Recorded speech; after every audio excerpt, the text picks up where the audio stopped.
우리 함께 신앙 고백합니다. 나는 전능하신 아버지 하나님, 천지의 창조주를 믿습니다. 나는 그의 유일하신 아들 우리 주 예수 그리스도를 믿습니다. 그는 성령으로 잉태되어 동정녀 마리아에게 나시고 본디오 빌라도에게 고난을 받아 십자가에 못 박혀 죽으시고 장사된 지 사흘 만에 죽은 자 가운데서 다시 살아나셨으며 하늘에 오르시어 전능하신 아버지 하나님 우편에 앉아 계시다가 거기로부터 살아있는 자와 죽은 자를 심판하러 오십니다. 나는 성령을 믿으며 거룩한 공교회와 성도의 교제와 죄를 용서받는 것과 몸의 부활과 영생을 믿습니다. 아멘. 오늘 선포되어질 하나님의 말씀은 마가복음 14장 53절부터 65절까지 말씀을 우리 함께 읽겠습니다. 마가복음 14장 53절부터 65절까지입니다. 함께 읽겠습니다. 그들이 예수를 끌고 대제사장에게로 가니 대제사장들과 장로들과 서기관들이 다 모이더라. 베드로가 예수를 멀찍이 따라 대제사장 집 뜰 안까지 들어가서 아랫 사람들과 함께 앉아 불을 쬐더라.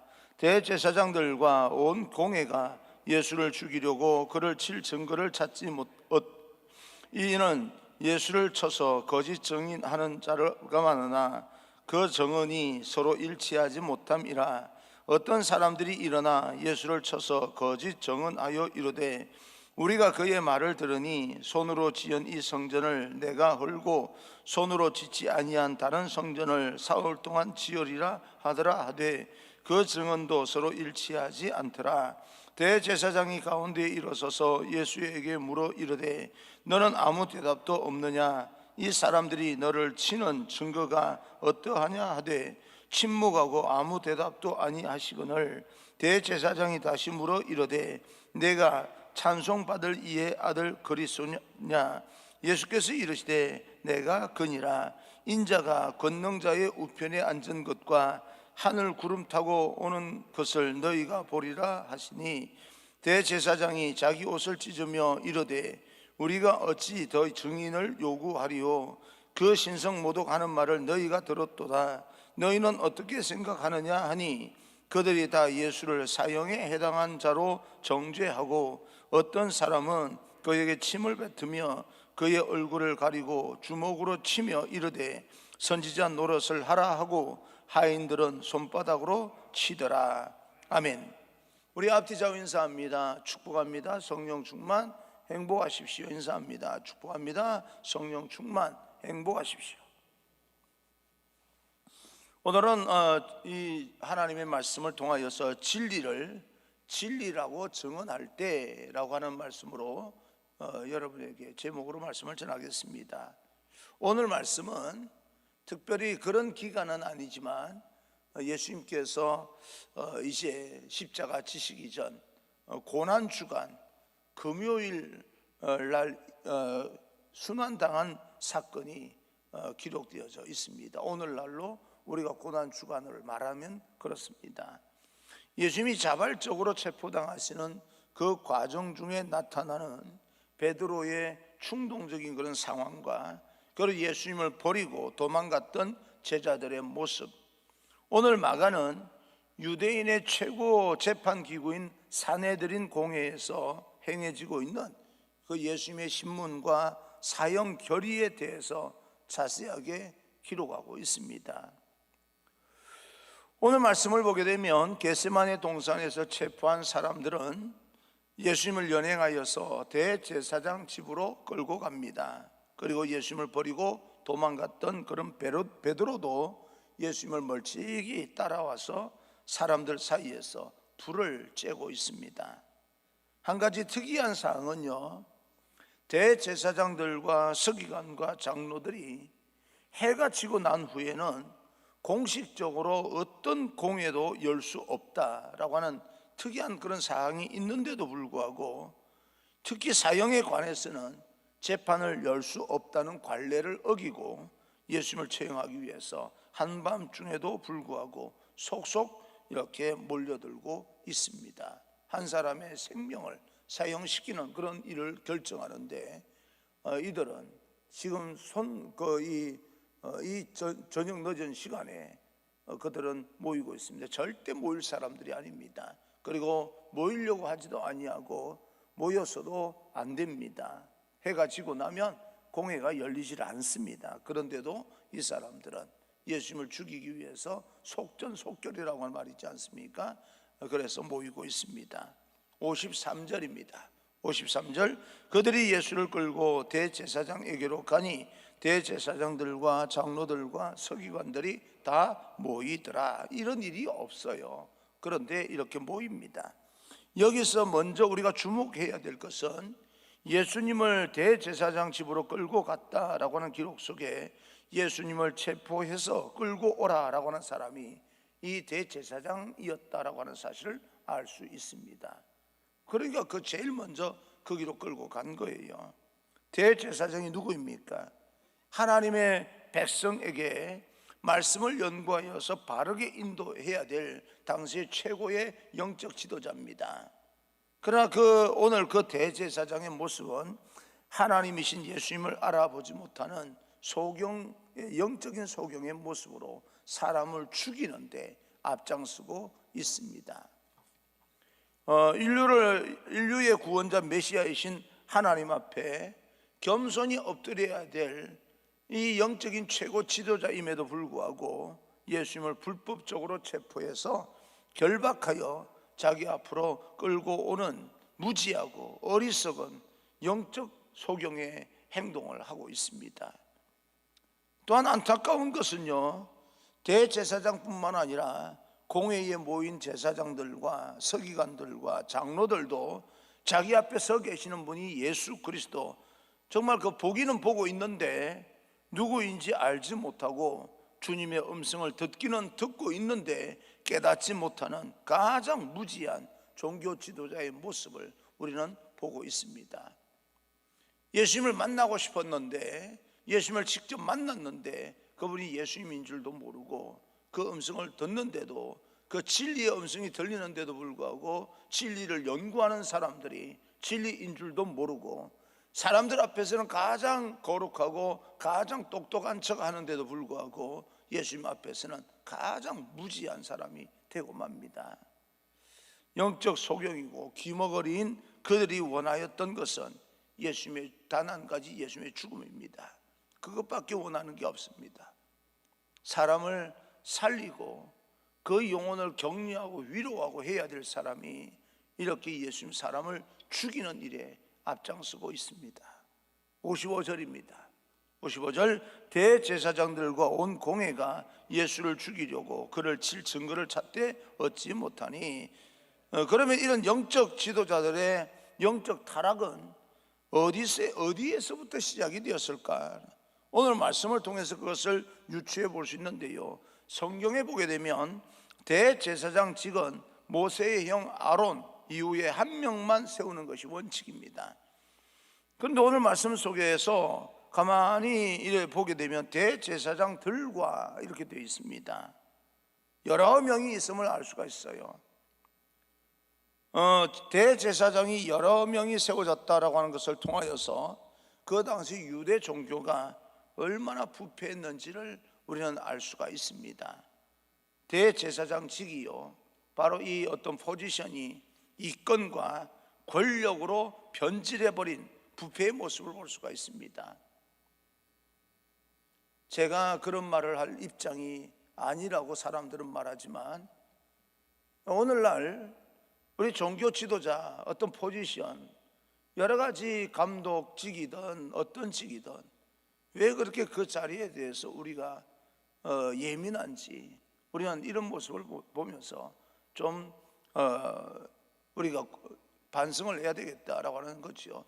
누구든지 해야 될 사람이 해야 되는 것은 맞습니다. 그런데 그 해야 되는 건 맞는데, 그 해야 되는 게 맞다고 그 자리에 올라가야 될 사람이 있고 감사가 세워지고 감독이 세워져야 되는 것은 분명하다고 느끼는데, 그것이 그렇게까지 예민할 필요가 있겠는가 하는 그런 생각은 또 해봅니다. 무슨 세상의 이 대통령도 아니고 세상의 어떤 권력도 아니고, 근데 세상의 어떤 포지션보다 훨씬 더 예민한 그런 어떤 자리일까라고 하는 그런 생각은 한 번씩 해봅니다. 그렇다고 해서 그것을 무시하거나 제가 그것을 거부하는 건 아닙니다. 그러나 그렇게까지 예민할 필요는 없겠다, 그런 생각을 해봅니다. 세상의 정치 권력을 나누듯이 여러 명에서 제사장직을 나누어 주고 있는 그 타락 세속화된 종교 시스템 속에서 종교가 그 당시 유대교가 건강하게 세워질 수 없음을 역사를 통해서 증명하고 있습니다.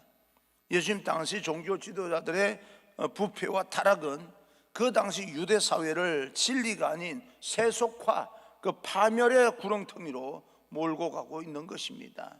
오늘의 영적인 깊이는 여러분 어떻게 판단이 되십니까?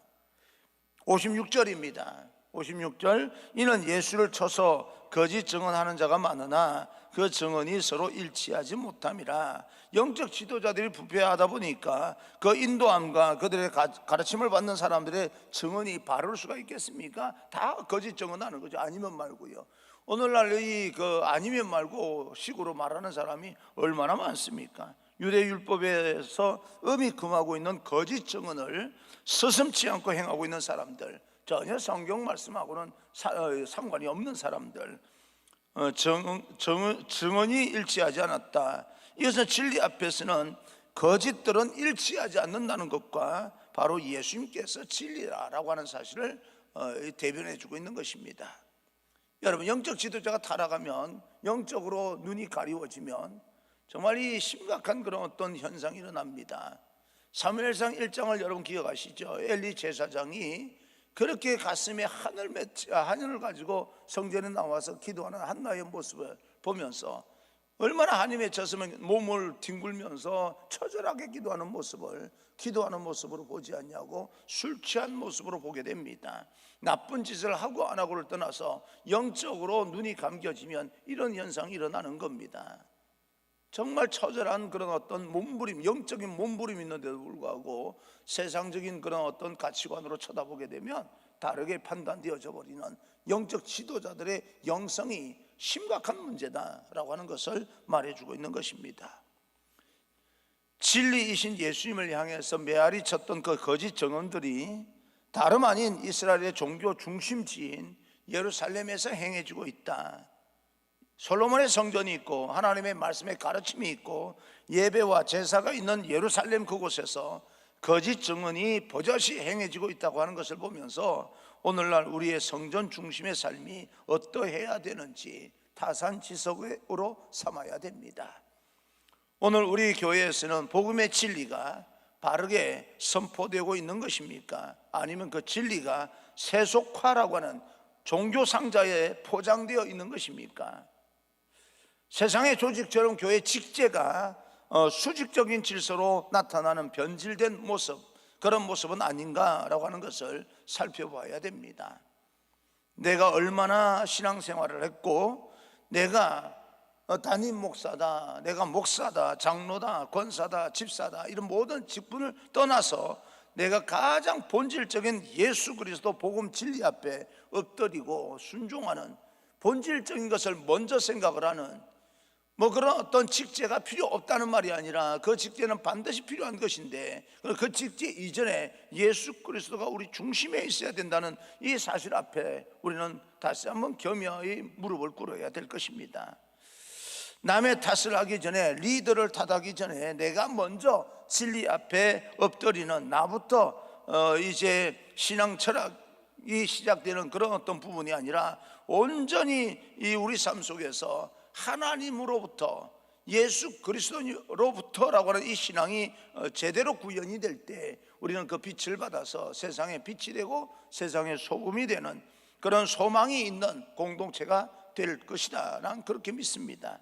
이러한 소망을 가지고 그 소망을 이루어가는, 당장 우리가 힘들고 어렵다고 해서 세상과 타협하는 것이 아니라 그럴수록 하나님 앞에 무릎을 꿇고 하늘을 바라보면서 살아가는 그래서 모든 이 세상 그 현상들을 극복하고 하나님의 나라가 여러분 한 사람 한 사람 통해서 여러분의 삶 속에서 펼쳐질 수 있고 세워질 수 있고 다시 회복될 수 있는 그런 통로가 여러분 되기를 주님 이름으로 축원합니다.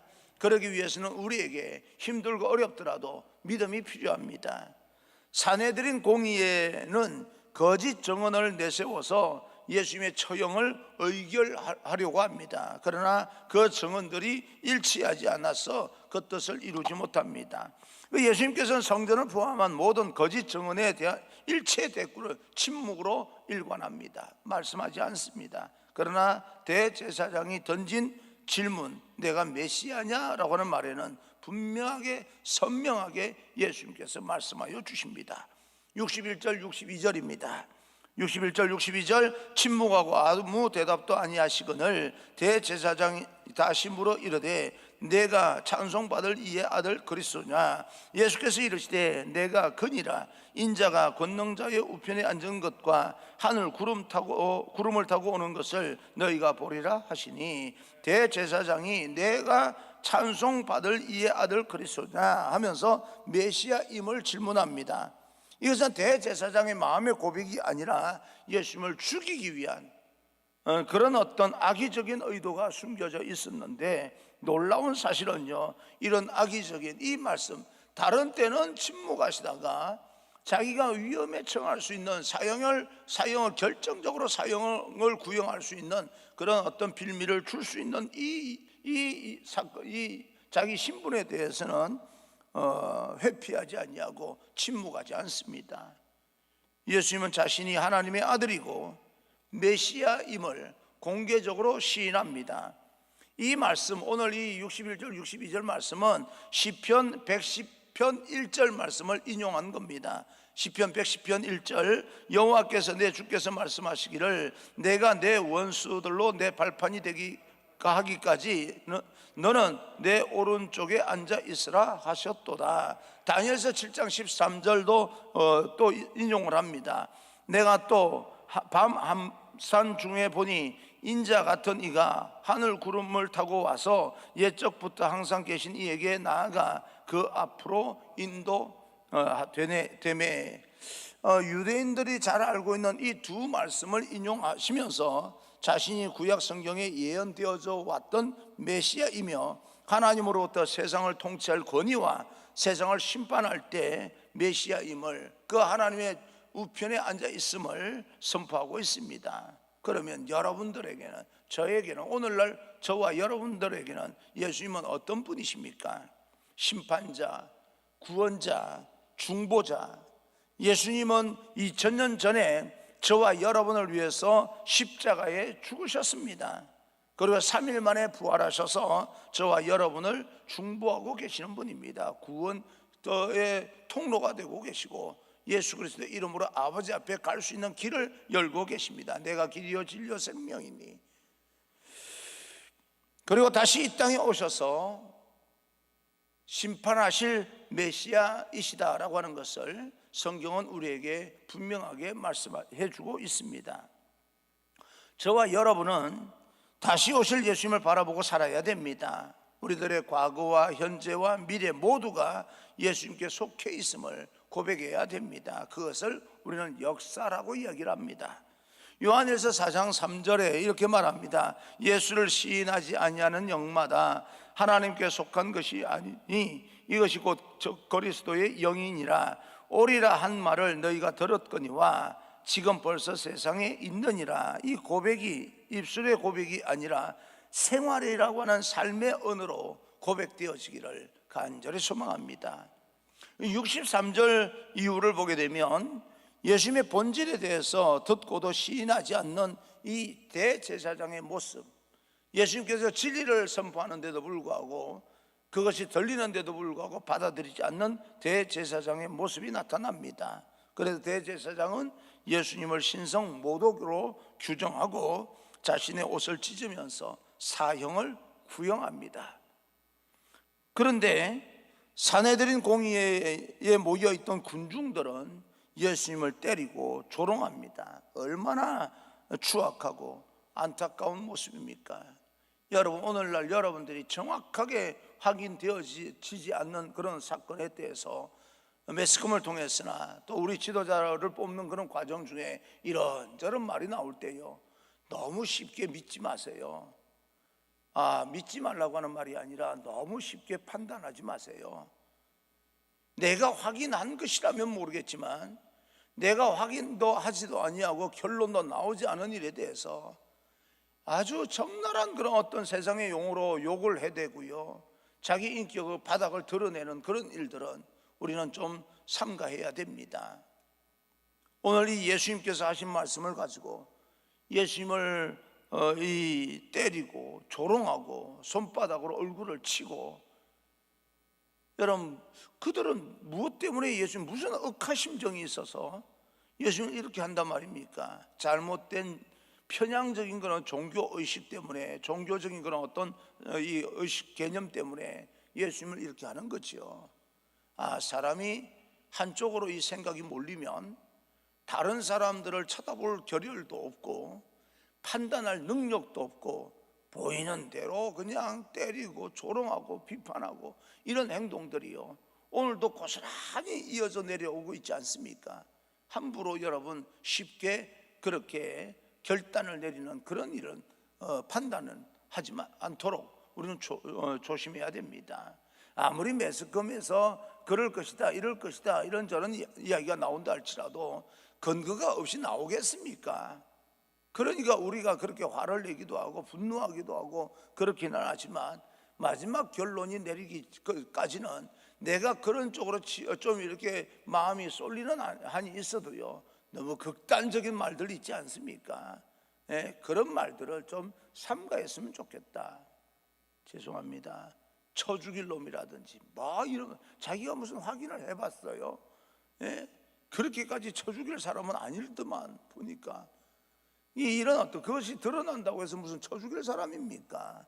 이런 어떤 단어들은 자기 인격을 드러내는, 설교 시간에 또 이 표현을 하는, 여러분 이 설명하기 편하게 이해가 편하게 한다 할지라도 이런 단어 사용하는 자체가 인격이 잘못된 거 아니겠습니까? 그래서 저도 예수님이 필요한 거죠. 근데 달리 또 좋은 그런 어떤 단어가 생각이 나지 않아서 여러분에게 말씀을 하기는 했지만, 그 단어 자체가요, 입에 담는다는 자체가 참 이게 사람의 인격을, 바닥을 드러내는 겁니다. 여러분, 함부로 친구들 모임과 또 동창 모임과 또 여러 가지 모임 속에서 극단적인 단어들은 여러분 좀 삼가하는 것이 좋을 것 같습니다. 그런데 만약 제가 그 자리에 있었다면, 그 공의의 자리에 있었다면 나는 어떻게 행동했을까? 참 좀 궁금하기도 합니다. 만약 여러분께서 예수님이 재판을 받으실 때 그곳에 있었다면 어떻게 여러분은 반응했을까요? 다른 유대인처럼 예수님을 조롱하는 자리에 서 있지 않았겠습니까? 모든 사람이 다 그렇게 생각한다고 하니까 그 자리에 서 있지 않았겠습니까? 우리는 진리를 진리라고 증언할 용기를 가져야 되는데, 지금 우리의 삶 속에서 추구하는 진리가 무엇인가? 진리를 제대로 우리가 깨닫고 그 진리를 추구하는 인생을 살아야 될 것입니다. 예수님은 빌라도의 법정에 들어오시면서 진리에 속한 자는 내가 하는 말이 무엇인지 알게 된다. 진리에 속한 자는, 예수님 편은, 예수님을 정말 메시아로 여기고 있는 사람들은 내가 지금 하는 말이 무슨 말인지 저들은 내 말을 듣고 깨닫고 알게 된다는 말을 하게 됩니다. 이에 대해서 빌라도는 우리가 살펴보겠지만 진리가 무엇이냐라고 묻습니다. 이에 대해서 영국의 종교철학자 프란시스 베이컨이라고 하는 사람은, 빌라도는 올바른 질문을 던졌다. 진리가 무엇이냐라고 하는 것은 굉장히 올바른 질문을 던졌지만 그러나 어리석게도 그 대답을 기다리지 못했다. 예수님 입에서 나오는 말을 듣지 못했다. 자기 나름대로 판단해버리고 사용하는 대로 주게 되는 겁니다. 오늘날 우리들도 예수님에 대해서 여러 가지 기도를 하지만 그 주님의 음성을 듣기도 전에 우리는 스스로 판단하고 사는 건 아닌가? 하나님의 응답은 없는 거야. 스스로 결단 이렇게 생각하고 말아버리는 건 아닌가? 여러분, 진리는 예수 그리스도 외에는 없습니다. 진리는 인간이 생각하고 고안하고 만들어내는 것이 아니라 하나님을 발견하는 것이 진리입니다. 지구가 둥글다라고 하는 것은 옛날 사람들은 편편하다고 여겼을지라도 지구는 그때도 둥그러웠습니다. 우리가 하나님을 어떻게 생각하든 하나님은 진리입니다. 변함이 없습니다. 오늘 말씀 속에서 우리가 발견할 진리는 무엇입니까? 예수님은 선포합니다. 예수님은 하나님의 아들이요 나는 하나님의 아들이요 구원자요 통치자요 심판자라라고 하는 이 선포하는 소리를 듣고 시인하고 영접하는 분들을 통하여서 예수님의 진리 되심이 밝히 드러나게 될 것이고, 그런 사람을 통하여서 하나님의 나라가 든든히 서가게 될 것입니다. 여러분 가정이 하나님의 나라가 되길 바랍니다. 여러분 사업과 직장이 하나님의 나라가 되길 바랍니다. 그리고 이 하나님의 교회가 더 건강하게 세워져서 모든 세상 사람들에게 진리를 선포하고 진리를 드러내고 세상의 빛과 소금이 될 수 있는 그런 출발점이 하나님의 성전이 되기를 간절히 소망합니다. 오늘도 그런 마음으로 우리가 주님과 함께 세상을 도전해 나가는 믿음의 사람이 되기를 주님 이름으로 축원합니다.